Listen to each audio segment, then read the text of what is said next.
Haleluya. Karibu sana kwenye hii sehemu ya pili, na sehemu ya kwanza tulizungumzia swala la ufahamu wa baraka wa Mungu au baraka za Mungu kwenye maisha yako.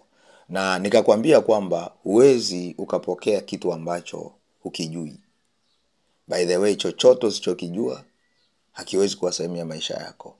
That's why kuna kitu kinaitwa imani. Na nikakwambia baraka ni uwezesho wa Mungu kwenye maisha ya mtu, ni uwezesho wa kiungu kwenye maisha ya mtu. Baraka ndo nakufanya ufanye kazi kwa wepesi, usitoke jasho, uifurahie kazi ambayo unaifanya. Baraka unakufanya uzae sana. Haleluya. Baraka unakufanya uzae sana. Na nikakwambia kwamba baraka ni zaidi ya vitu, au baraka za Mungu sio vitu. Haleluya. Na nikakuonyesha wazi kwamba Isaka hakupewa vitu, alipewa vyote alivyokuwa navyo Ibrahimu. Na jumla ya vyote alivyokuwa navyo Ibrahimu vinaitwa mbaraka. So tukitaka kujua mbaraka wako, tunaangalia aina ya maisha unayoishi, unatafsiri mbaraka ulio juu yako. Lakini watoto wengine wa Ibrahimu, Biblia inasema naye Ibrahimu akawapa zawadi, maana yake aliwapa vitu. Lakini unakuja kuona baadaye nani alikuja kuwa tajiri? Ni Isaka. Ndio maana ikafika mahali Wafilisti wakamfukuza kwamba aisee, umekuwa na nguvu. Yaani maana yake jamaa alikuwa tajiri kiasi kwamba akatishia nchi. Lakini ni mtu ambaye Biblia inaweka wazi kwamba alipewa mbaraka. So mbaraka ni zaidi ya vitu. Shetani moja anachofanya, shetani hajui kuwapa watu mbaraka. Shetani moja ya eneo ambalo kawekeza sana ni kwenye vitu.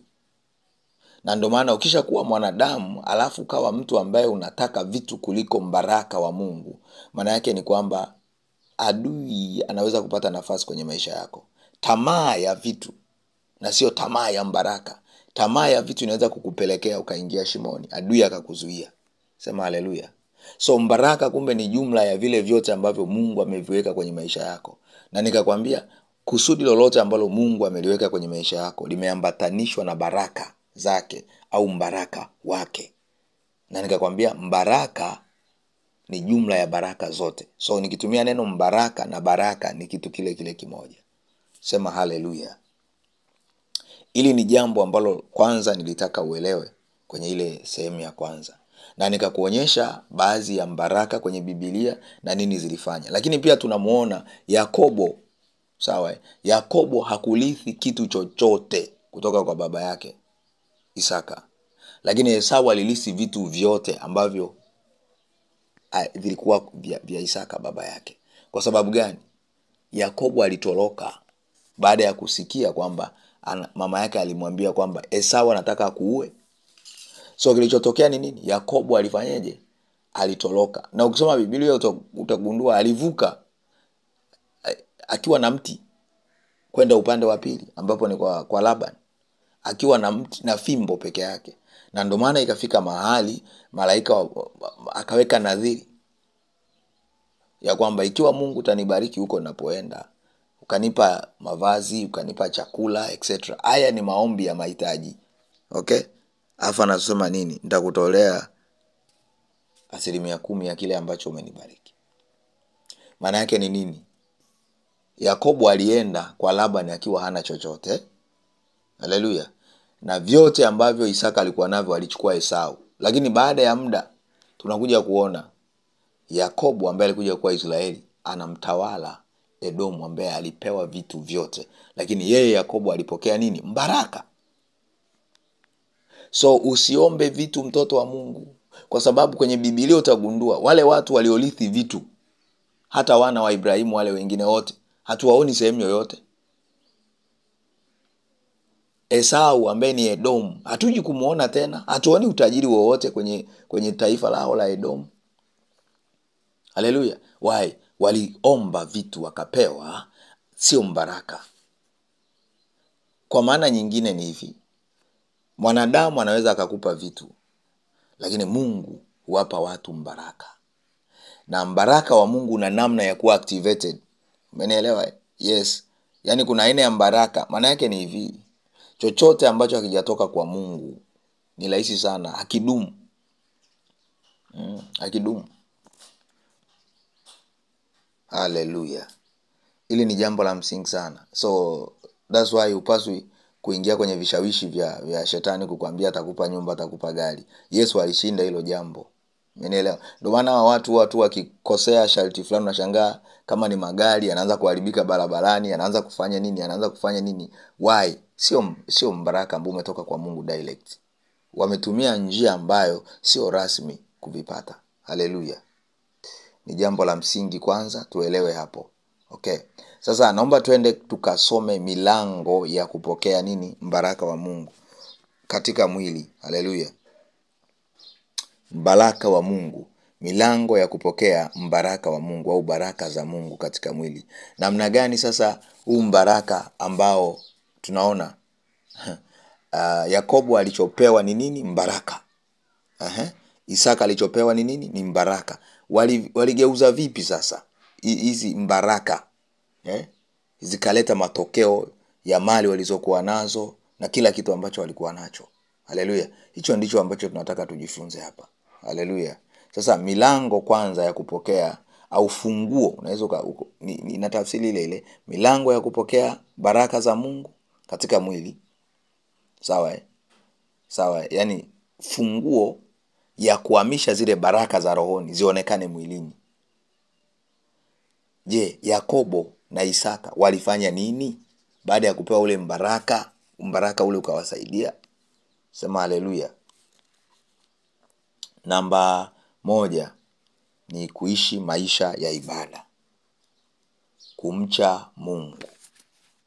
Ukisoma Yeremia 17:7 inasema amebarikiwa mtu yule anayemtegemea Bwana, ambaye Bwana ni tumaini lake. So kuna aina ya baraka hutaiona kwenye maisha yako ikiwa humpi Mungu ibada, ikiwa humchi Mungu. Na nilikwambia kwamba naomba nikwambie kitu hapa kwamba huwezi ukasema unamwabudu Mungu ambaye humpi muda. Ukishaona muda wako umewekeza sana eneo fulani na sometimes uko tayari kufanya hilo jambo na kuacha kwenda ibada au kuabudu mwenyewe, kuomba mwenyewe, maana yake ni nini? Kuna aina ya Mungu naye. So maana yake ni nini? Kumcha Mungu sio kwenda Jumapili kanisani. Kuishi maisha ya ibada sio kwenda Jumapili kanisani. Ni kuishi vile ambavyo Mungu anataka uishi, maisha matakatifu. Lazima Mungu umpe nafasi ya kwanza kwenye maisha yako. Pale ambapo unaacha ibada kwa sababu ya kitu fulani, kile kitu ni Mungu wako. Maana yake ni nini? Umezuia baadhi ya baraka kwenye maisha yako. So sisi wenyewe ndo tumezuia. Unakuja kuwaona Isaka na Israeli ambaye ni Yakobo. Moja ya eneo ambalo waliwekeza sana ni maisha ya ibada. That's why unaona ule mbaraka unafanya kazi. Maana yake ni nini? Ule mbaraka unaweza ukawa juu yako na usifanye kazi. Sema haleluya. Yes. That's why hizi ni funguo za kuhamisha mbaraka wa Mungu katika roho uonekane katika mwili. Wewe uliyeokoka tayari kuna mbaraka unao. Lakini kama hautaishi maisha ya ibada na umeokoka, hautaona matokeo kwenye maisha yako. Sema haleluya. Yes. So lazima cha kwanza uishi maisha ya nini?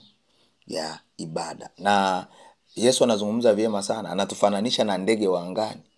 Kwamba kuna namna ndege wa angani hawateseki watakula nini, watavaa nini, kwa sababu wao wanaishi kile ambacho Mungu aliwaumba waishi. Maana yake wanaishi maisha ya ibada. Kwa sababu kuishi maisha ya ibada ni kuishi kama ambavyo Mungu alikuumba ufanye. Kwa sababu Mungu alituumba tumwabudu.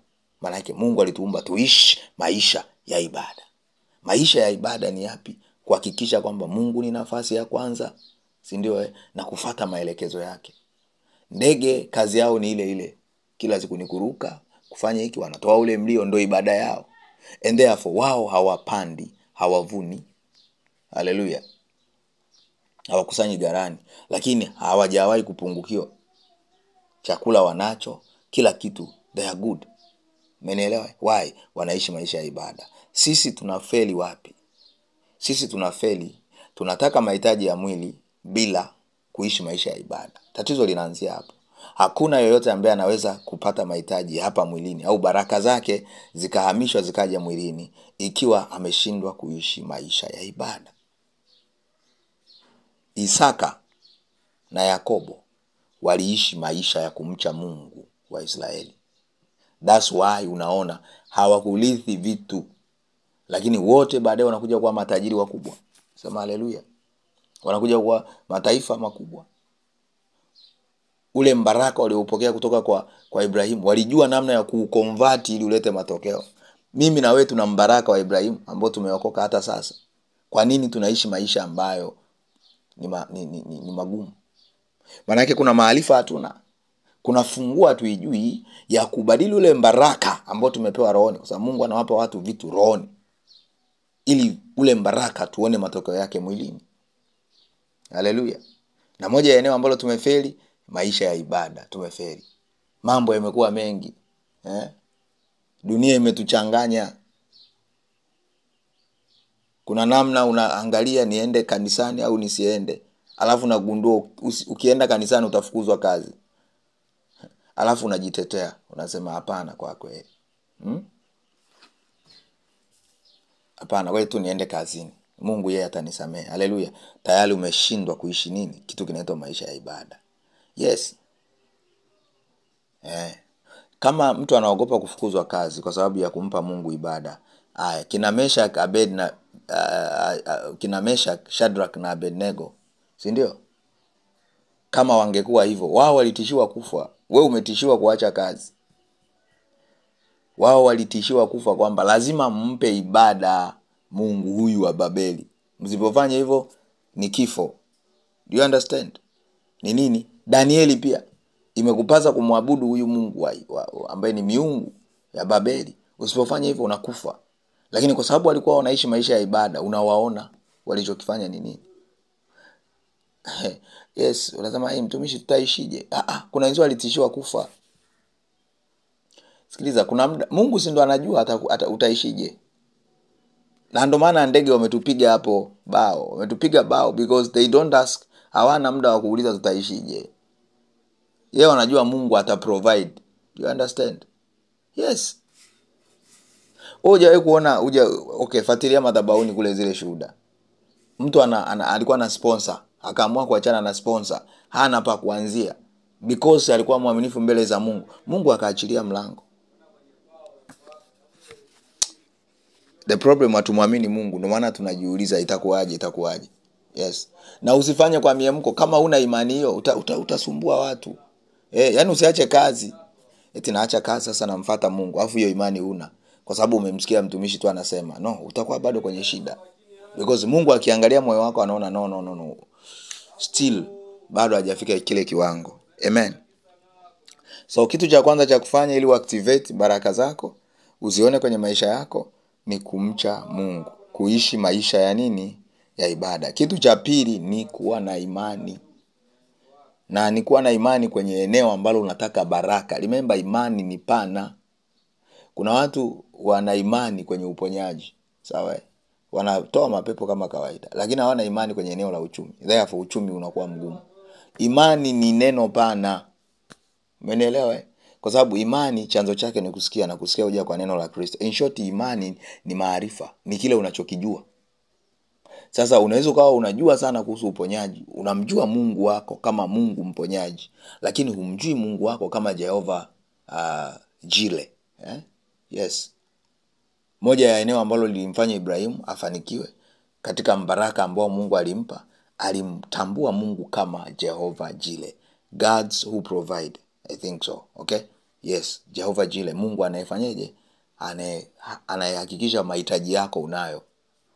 Na alifaulu baada ya nini? Alifaulu, kusoma vizuri, baada ya kumpa Mungu ibada kwa njia ya imani. Ndio maana nikakwambia kigezo cha pili, alimwamini Mungu naye akabarikiwa. Ndio maana Mungu akamtishia, je, yuko tayari kweli kunipa ibada ya kweli huyu? Na Mungu atakupima kwenye hilo eneo kwa utoaji. Akamwambia mtoe mwanao wa pekee. Na Ibrahimu akafeli. Alafu baada ya pale, kasome ile Mwanzo 22, okay? Baada ya pale what happened? Mungu alimbariki na alisema, nimeapa kuwa nitakubariki wewe na uzao wako. Aliapa. Why? imani ya Ibrahimu ilijaribiwa na imani na Ibrahimu akashinda. Na katika kuamini akafungua mlango ule mbaraka ambao Mungu alikuwa ameshampa. Kumbuka alipewa mbaraka alafu maisha yakaendelea tu. Yani alipewa mbaraka alafu bado hana mtoto. Umeelewa? Mungu akaja kwenye hatua ya pili, imani yako. Kwenye imani, ukifaulu kwenye swala la imani, maana yake umefaulu kumruhusu Mungu aachilie ule mbaraka uonekane mwilini. Okay, in short ni hivi. Mbaraka wowote ambao Mungu amekupa unahitaji imani ili uone matokeo yake. Ni sawa tu na ahadi ya Mungu. Mungu anaweza kukupa ahadi. Chochote kile Mungu anachosema kinahitaji imani ili uone matokeo yake. Mungu alisema na wana wa Israeli, si ndio? Nimefundisha kwamba aliwaahidi kabisa kwamba mtaingia nchi ya nini? Ya ahadi. Lakini walioingia ni wawili, wengine wote walikufa. Hawa wawili kilichowafanya waingie ni nini? Ni imani zao. Na Biblia inasema kwa sababu wao walikuwa na roho nyingine. Na utajuaje kwamba kilichowafanya waingie au waone ile ahadi ya Mungu inatokea kwenye maisha yako? Kutoka kwenye Mungu kusema, yani rohoni, paka kwa sababu Mungu akishasema maana yake ipo tayari rohoni. Okay. Paka wanakuja kuishi katika ile ahadi. Kilichofanya ni kwa sababu ya imani. Na utajuaje? Hao wawili walioingia tutajua kwamba walikuwa na imani kwa sababu walipotumwa kwenye ile nchi kuspai, kufanya upelelezi, wao peke yao ndo walikuja wakasema ni kweli yale majitu ni makubwa lakini Mungu wetu ana nini? Ana nguvu. Maana yake walikuwa na imani kwa Mungu wao. Hao wengine wote hawakuwa na imani. So imani inaweza kukuingiza nchi yako ya ahadi au ikakuzuia. Imani inaweza ikaactivate mbaraka wako katika ulimwengu wa roho au ukabaki hapo ulipo. Sema haleluya. So bila imani maana yake ni nini? Tutatamkiwa nabii nyingi sana kwamba naona ndoa mwaka huu, kabla mwaka hujaisha utakuwa na ndoa. Lakini hutaona hiyo ndoa ikitokea. Kwa sababu gani? Eneo moja la imani. Okay, mtu anajiuliza sasa imani naipataje? Imani unaipata kwa neno la Mungu, kuamini kile Mungu amesema. Ili uamini kile Mungu amesema, rafiki yangu, lazima usome sana Biblia ili umjue huyo Mungu. Huwezi kumwamini Mungu usiyemjua. The more unamjua Mungu wako, the more imani yako inaongezeka. Lakini je, unamjua Mungu kwenye engo ipi? Ibrahimu alifaulu kumjua Mungu kama Jehova Jile. Mungu ambaye anaweza kuprovide mahitaji yako unayohitaji. Wewe Mungu unamjua wapi? Kuna watu wamefundishwa Mungu yeye ni Mungu wa kukupeleka mbinguni tu. Yaani kwamba wanamwabudu Mungu tu ili waende mbinguni. By the way, kama uko hivyo bado utakuwa maskini duniani. Ila mbinguni utaenda. Why? Kuna kiwango cha Mungu hujamjua. Haleluya. Yes. Kuna watu uponyaji kwa ukombozi sio yani huko hamna kabisa, wanateseka, wanafanya nini? Na wapo kanisani kwa sababu wameshindwa kumjua Mungu. Sawa? Kama Yeshua, kama mkombozi, kama mwokozi kwenye maisha yao. And therefore wanaishi kwenye maisha ya vifungo kwa sababu wameshindwa kugundua kwamba Yesu ni mkombozi, kwamba Mungu kama mkombozi. And therefore wanaishi kwenye vifungo. So wamezuia mbaraka wao wa kuwa mbaraka wa afya kwa sababu hawajui kwamba Mungu ni mkombozi. Kwa maana nyingine, imani ni pana. Na imani yako inategemeana na nini unajua. Na huyo Mungu ambaye ana provide unamjua kwenye engo ipi? That's why kuna muda tunaingia kwenye Biblia, tunaanza kufuatilia watu ambao Mungu aliwabariki kwenye maeneo tofauti tofauti. Unaanza kutafuta ujue. Kuna mtu anaamini kwamba ukombozi hamna, yani deliverance ni kitu ambacho hakipo. Walifanya kina Paulo, kina Petro. Huyu mtu moja kwa moja hana imani hilo eneo. So atakuwa muhanga wa magonjwa, vifungo, laana, umaskini na kila shida. Japo anaweza akaenda mbinguni kwa sababu amemkubali Yesu kama Bwana. Lakini hajatambua kwamba Yesu pia ni mkombozi. Kuna wengine wanafeli kwenye provision sababu hawajui Mungu kama baba yao. Na kwamba baba ambaye ni Mungu wetu sisi ana kila kitu. Unajua ukweli ni kwamba kwenye eneo la baba watu wengi sana shetani ndo baba yao. Na ni very easy kwa shetani kuwa baba yako. Moja ya eneo ambalo shetani anaweza kuwa baba yako ni eneo la uongo. That's why makazini ni waongo. Alafu anategemea Mungu ataprovide. Hawezi akaprovide kwako kama hajawa baba yako. So moja ya eneo ambalo litakuzuia usiwe na usipate mahitaji yako ni tabia ya uongo. Kwa sababu uongo ni kukosa uaminifu. Na maandiko yanasema aliye mwaminifu katika kidogo, yes. Maana yake ni nini? Mungu anaheshimu mtu mwaminifu. Kwa sababu yoyote ambaye sio mwaminifu ni muongo, na yoyote ambaye ni muongo ni mwana wa shetani. Huyu amefeli kumpa Mungu ibada. Huyu ameshindwa kumwamini Mungu. Haleluya. Sijui kama unanielewa mtoto wa Mungu.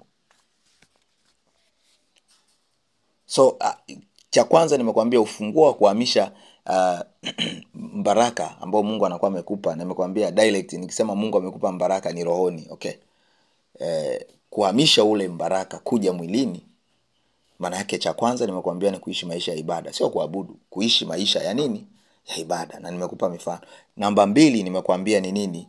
Ni imani. Nikakwambia bila imani hakuna kitu Mungu atakusaidia. Haleluya. Bila imani unakuwa umezuia huyu Mungu kukusaidia. Haleluya. By the way, kuna rehema za Mungu, lakini nataka nikufundishe leo. Bila imani hakuna kitu ambacho kitatokea. Ukisoma Marko 9:23 inaweka wazi, ndio? Yote yanawezekana kwa yule aaminie.